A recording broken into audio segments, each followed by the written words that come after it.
I need $5 million because I want to buy bread for my sister. Our 5-year-old grandson stole the title deed to our house. He said he wanted to feed his sister because she was hungry. Even though our grandson himself was thin and hungry, he seemed determined to get a large sum of money for his sister. How did it come to this? While bewildered, I tried to protect my grandchildren and wanted to consult my husband, but I'll throw them in the slammer. my husband, face red with rage, terrified our grandson. What's going to happen now? My name is Nancy. My husband, Jason, and I retired in our 50s and were enjoying a leisurely life. Hey, Nancy, please. Our household budget is tight again this month. Seeing my daughter-in-law smiling while bowing her head only superficially, I felt weary. My son John and his wife Amy moved out of our house 3 years ago and were living with our 5-year-old grandson Harrison and our 2-year-old granddaughter Mary. Since they lived in the same town as us, Amy often came to our house, seeking financial help. They always seemed to be in need of money, making me doubt if they were really working properly. I became worried about my grandchildren and asked several times to see them, but there was always some excuse, and I couldn't meet them. Come on, Nancy, you have plenty of money to spare, don't you? You know, Amy, money doesn't just come out of nowhere. But you both do stocks and investments, don't you? That's the reason my husband and I were able to retire in our 50s. We decided to spend the rest of our lives volunteering and helping others. Please, Nancy, help us. If we can't pay this month's rent, we'll be evicted. First, establish a stable livelihood so you can live without relying on us. We were troubled by her monthly demands for money. Suddenly, Amy's face twisted in anger. Are you going to abandon your son and grandchildren when they're hungry? You miser! Heartless! You're not even human! Amy's outburst left me completely exasperated. All right, but this is the last time. Thank you so much. As soon as I gave in, Amy's mood improved. But I'm sure she'll come asking for money again next month. Hey, could you let me see my grandchildren? If you're in such financial trouble that you might get evicted, are Harrison and Mary okay? Oh, they're fine. Don't worry about my kids. No, I am worried. Can't you just let me see how they're doing? Besides, she had just admitted that they were hungry. Seeing my suspicion, Amy looked annoyed again. Could you stop meddling in other people's family affairs? We're family, aren't we? Just because you lend us money, don't get too high and mighty. Ugh, how patronizing. I was annoyed by her words, but I tried to continue negotiating. Eventually, Amy relented and said, I'll talk to my husband. Later, my son contacted me and said, We're sending our 5-year-old son over.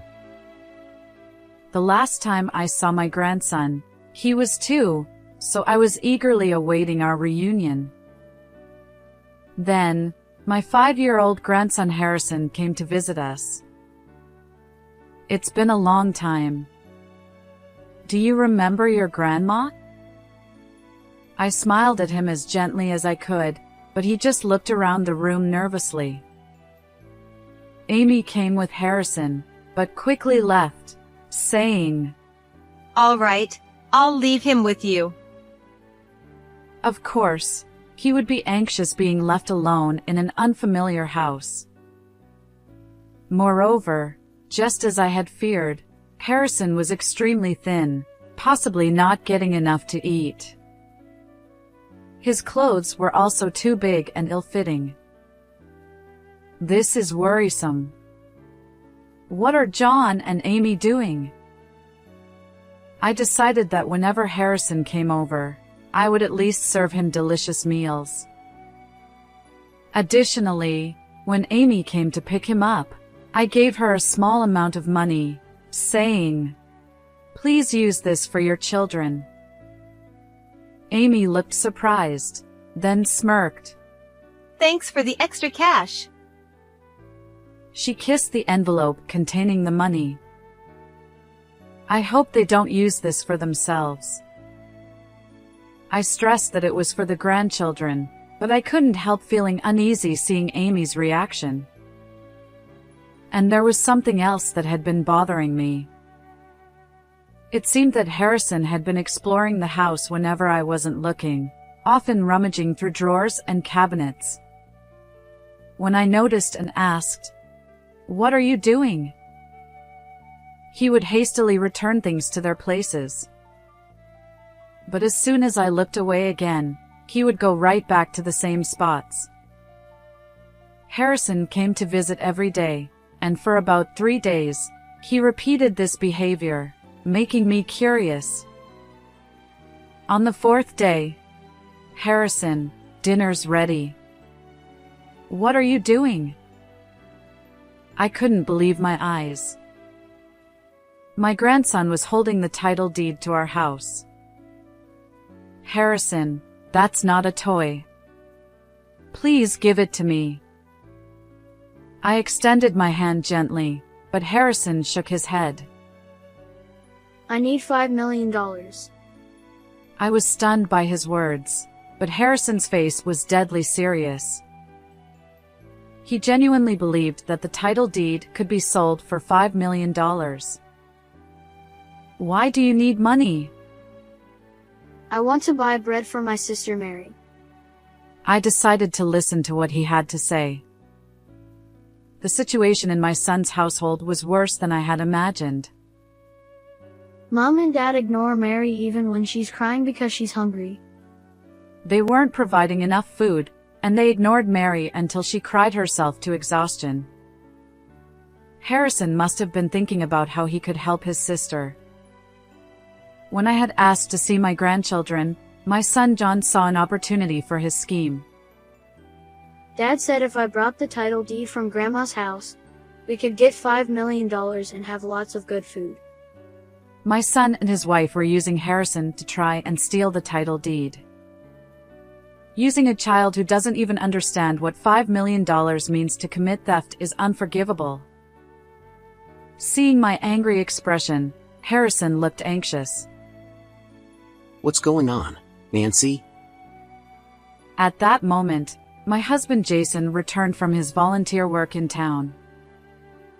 I explained the situation to him, and he too wore a stern expression. "Hey, can't we temporarily take care of the grandchildren?" However, he turned red with anger and shouted. "I'll throw them in the slammer." Harrison, shocked and on the verge of tears, said, I'm sorry. Please forgive me. "Wait a minute, dear."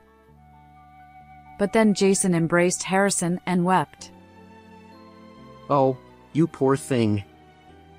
Even though you're so skinny, you're thinking about your sister." It seemed his anger was directed at our son and daughter-in-law. I sighed in relief.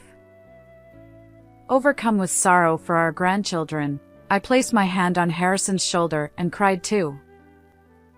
Together, my husband and I resolved to take action against our son and daughter-in-law. As usual, I served Harrison a delicious meal. He always ate eagerly, devouring every bite. Staring at the empty plate, he murmured. I want Mary to eat until she's full too. That brought even more tears to our eyes. Then, my husband and I contacted our son and his wife to discuss the matter. Hey, can you bring Mary over too? We'd like to have both of them stay with us. No, she's still only 2 years old and too young. Are you saying that because you don't want us to see how thin both of them are? When my husband pressed them, there was silence on the other end of the line. Hey, stay out of our family's business, will you? I can't just ignore this situation. You're trying to take our kids away from us. You monsters. Amy started screaming again, making any conversation impossible. In the end, she didn't come to pick up Harrison, so he stayed with us. She was probably afraid of my husband and decided it was too difficult to take Harrison by force.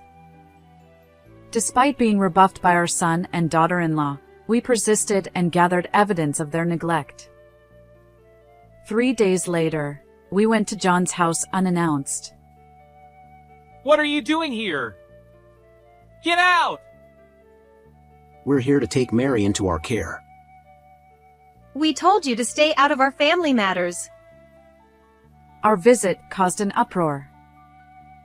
Harrison was staying with a neighbor, and Mary was napping at the time. Despite the commotion, our granddaughter slept soundly. We have proof that you haven't been properly caring for Harrison and Mary, I said, glaring at them. They seemed momentarily taken aback, but quickly regained their composure. How could you know that without even coming here? Stop bluffing.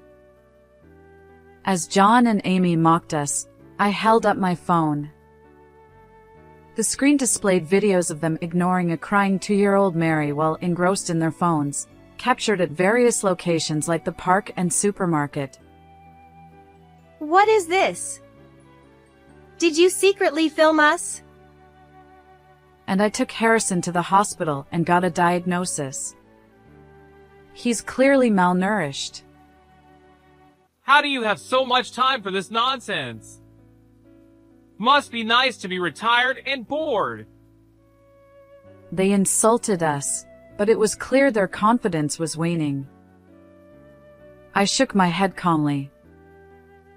There's no way just the two of us could gather all this evidence. We had help. Who helped you? Bring them here! I need to give them a piece of my mind. We could bring them, but I doubt they'd all fit in this house. John looked confused.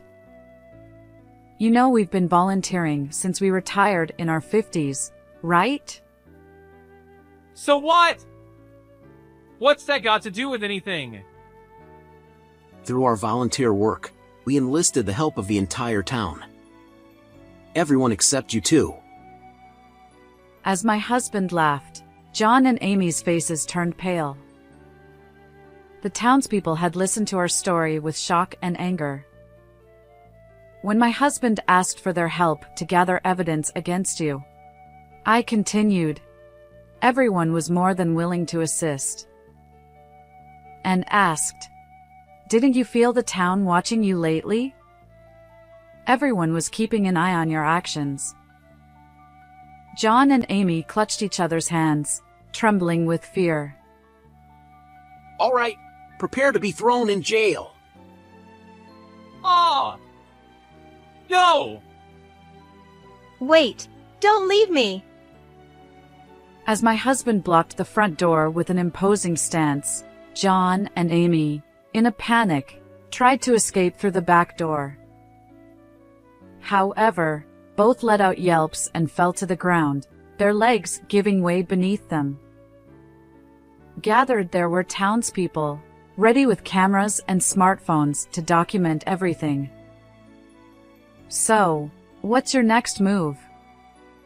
There's no escape now, I said as I slowly walked up to them. John and Amy, realizing they had no way out, dropped to their knees and began begging. We're sorry! We'll change our ways! I promise! Please, forgive us. We'll take proper care of the kids. Despite their desperate pleas, no one there was willing to forgive them. I have just one question for you, I said. What? What is it? Sensing a glimmer of hope, they looked up with expectant eyes. What did you do with all the money you begged from us and the money we gave you for the grandchildren? Well, John averted his eyes, unable to answer, and Amy remained silent. I believe the answer is right here. My husband, who had been searching through the other rooms, emerged carrying brand-name bags and sneakers, tossing them onto the floor. They scrambled to gather the scattered items in their arms. You took our money and spent it on luxury items for yourselves. You can't deny it anymore. Surrender quietly and accept your fate. At that moment, as if on cue, the police arrived with sirens blaring. John and Amy were forcibly shoved into the police car, crying and screaming, as they were taken away. Afterward, our son and daughter-in-law were arrested and faced severe charges for their actions. We cut ties with them and initiated a lawsuit demanding the repayment of all the money we had lent them. John and Amy now have a substantial debt and will likely have to work tirelessly to repay it once they are released. As for our grandchildren, Harrison and Mary, we decided to take them in and raise them ourselves.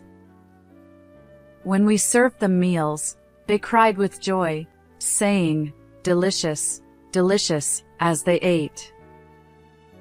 Now, both have filled out considerably, no longer the gaunt, underfed children they once were.